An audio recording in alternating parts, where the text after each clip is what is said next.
King of Kings என மாபெரும் இசை நிகழ்ச்சியை வரும் ஆகஸ்ட் 17ஆம் தேதி நடத்த திட்டமிட்டிருப்பதாக இசையமைப்பாளர் கார்த்திக் ராஜா கோவையில் பேட்டி. கோவையில் வரும் ஆகஸ்ட் மாதம் 17ஆம் தேதி கோவை இந்துஸ்தான் கலை அறிவியல் கல்லூரியில் இசையமைப்பாளர் கார்த்திக் ராஜாவின் கிங் ஆஃப் கிங்ஸ் இசை நிகழ்ச்சி நடைபெறவுள்ளது. இது குறித்த செய்தியாளர்கள் சந்திப்பு கோவை கேரளா கிளப் அரங்கில் நடைபெற்றது. இதில் இசையமைப்பாளர் கார்த்திக் ராஜா செய்தியாளர்களிடம் பேசினார். அப்போது பேசிய அவர், கோவையில் தம்முடைய கிங் ஆஃப் கிங்ஸ் எனும் மாபெரும் இசை நிகழ்ச்சி நடத்த திட்டமிட்டு இருப்பதாகவும், இந்நிகழ்ச்சியை முதலில் மலேசியாவில் நடத்த திட்டமிருந்ததாகவும், அங்கு ஏற்பட்ட சில குழப்பங்களால் கோவையில் இந்த நிகழ்ச்சியை இடமாற்றி ஏற்பாடு செய்துள்ளதாக தெரிவித்தார். கோவையில் இது என்னுடைய முதல் நிகழ்ச்சி என கூறிய அவர், இந்நிகழ்ச்சியில் இசைஞானி இளையராஜாவின் பாடல்களும் இடம்பெறும் எனவும் 3 முதல் 4 மணி நேரம் இந்த நிகழ்ச்சி நடைபெறும் எனவும் கூறினார். தொடர்ந்து பேசிய அவர், மக்களை பார்த்து இலவசமாக பாட சொல்லினாலும் பாடுவேன் எனவும், பாடல்களின் ரசனை ஒவ்வொரு ஊருக்கு மாறும் என தெரிவித்த அவர், உதாரணத்திற்கு நம்மூர் மக்களுக்கு மதுரை மறிக்குழந்து பாடல்கள் பிடிக்கும் என்றால் வெளியூர்களில் வேறு விதமான பாடல்களை பிடிக்கும் எனவும் கூறினார். அது மட்டுமின்றி தமிழ் சினிமா இசை என்றாலே அனைவரும் ஆர்வமாக இருப்பதாகவும், மேலும் காப்புரிமை குறித்த ஆய்வு மேற்கொண்ட பாடல்களை தேர்ந்தெடுத்துள்ளதாகவும், அதை மட்டுமே பாட உள்ளதாகவும் தெரிவித்தார். அப்பா இளையராஜாவின் பாடல்களை எழுத்துப்பூர்வமாக அனுமதி பெற்றுதான் பாட உள்ளதாக தெரிவித்தார். முன்பெல்லாம் பாடல்கள் அதிக நேரம் இருந்த நிலையில் தற்போது பாடலின் நேரம் குறைந்துவிட்டது. குறித்தான கேள்விக்கு தற்பொழுதெல்லாம் ஃபாஸ்ட்ஃபுட் போல் பாடல்கள் ஆகிவிட்டதாகவும், முன்பெல்லாம் இலையில் பலகாரம் அனைத்தும் வைத்து இருப்போம், தற்பொழுது பர்கர் போல் மாறிவிட்டது எனவும் பதிலளித்தார். அடுத்த 2 மாதங்களில் தனது இசையில் 2 படங்கள் வெளியாகுவதற்கு தெரிவித்தார். இறுதியாக அவரிடம் கேட்டுக்கொண்டிருக்கினங்க தென்றல் வந்து தீண்டும் போது பாடலை பாடினார்.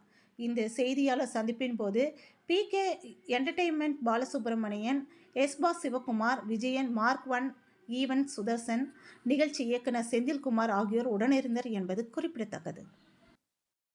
ஒரே கோல்டு ஃபீவர், தப்பா நினச்சிக்காதீங்க. ஸோ உங்களை சந்திக்கணும்னு சொல்லிட்டு தான் இவ்வளோ ஆர்வத்தோடு வந்தேன். இங்கே நம்ம பாலு சார் இந்த ஷோவுக்கு ஒரு பிள்ளையார் சொல்லி போடுறாரு, அதுக்கெல்லாம் நீங்கள்லாம் கூட சேர்ந்துருக்கீங்க. அது நல்லபடியாக நடக்கணுங்கிறதுக்காக உங்களை கேட்டுக்கொள்றதுக்காக நான் வந்திருக்கேன். அண்ட் உங்களோட சப்போர்ட் தான் மெயின் இந்த ஈவெண்ட்டுக்கு. எந்த ஈவெண்ட்டுக்குமே, நான் பண்ணுற எந்த ஈவெண்ட்டுக்குமே உங்களோட சப்போர்ட் எனக்கு ரொம்ப முக்கியம். அண்ட் இது அவர் நிறையா இன்வெஸ்ட் பண்ணி இந்த ஷோவை பெருசாக பண்ணணும் அப்படின்னு சொல்லிட்டு, பெரிய ஷோவை ஈவெண்ட்டாக நடத்தணும்னு சொல்லிட்டு, இதை ஃபஸ்ட்டு நாங்கள் மலேசியாவில் பிளான் பண்ணியிருந்தோம். அந்த நேரத்தில் கொஞ்சம் கன்ஃபியூஷன்னால இங்கே கோயம்புத்தூருக்கு மாற்றிருக்காங்க. ஸோ கோயம்புத்தூரில் இது என்னோடய ஃபஸ்ட் ஷோ. ஸோ உங்களோட அன்பும் ஆதரவும் எனக்கு கண்டிப்பாக தேவை இந்த ஷோவுக்கு. ஆர்டிஸ்ட் நிறைய பேர் ஃபிக்ஸ் பண்ணியிருக்காங்க. அந்த டீட்டெயில்ஸ்லாம் நம்ம செந்தில் சார் சொல்லுவார். அண்ட் இதில் என்னென்னா, மெயினாக என்னோடய சாங்ஸும் நிறைய ஆடியன்ஸ் கேட்குறதுனால அதையும் சேர்த்து இன்க்ளூட் பண்ணலான்னு சொல்லிட்டு நிறைய சாங்ஸு, நாம் இருவர் நமக்கு இருவர், உல்லாசம், காதலா காதலா, இப்போ வந்து மிஷ்கின் சார் படத்துலேருந்து எல்லாத்துலேயுமே எல்லா சாங்ஸையுமே ப்ளே பண்ண சொல்லி ஆடியன்ஸ் ரிக்வெஸ்ட் இருக்குது. நிறையா ஃபேன்ஸ் தனித்தனியாக கேட்குறாங்க.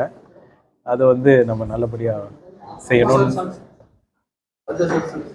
ராஜா சார் சாங்ஸ் இருக்குது, அது இல்லாமல. ஸோ என்னென்ன சாங்ஸ் வேணும்னு சொல்லுங்க, அதையும் பெர்ஃபார்ம் பண்ணிடலாம். 3 to 4 hours நடக்கும். பெரிய ஷோ, ஒரு 30-35 சாங் வரும்.